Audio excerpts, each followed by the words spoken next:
नरेश महेस्के जी। मी माझ्या मतदारसंघातील ठाणे मुलुंड दरम्यान नवीन होणाऱ्या स्टेशनच्या विलंबासंदर्भात आपलं लक्ष वेधू इच्छितो। प्रधानमंत्रींचं स्वप्न होतं इझी ऑफ लिव्हिंग आणि इझी ऑफ ट्रॅव्हलिंग।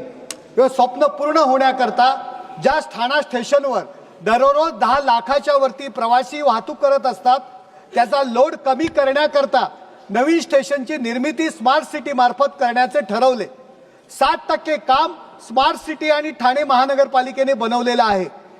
उरलेलं 40% काम स्टेशनची निर्मिती रेल्वे मंत्रालयातर्फे करणार होते, परंतु 120 करोड जो पूर्वी खर्च येणार होता तो खर्च आता 245 करोडच्या वरती झालेला आहे।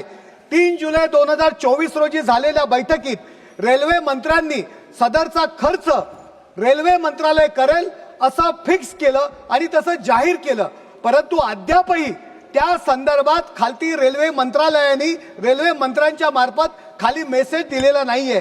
वारंवार ही मागणी मी सातत्याने करत आहे। धन्यवाद। जुलै 2025 मध्ये स्मार्ट सिटी कंपनी बंद झाली, त्यामुळे येणारा निधी आता बंद झालेला आहे।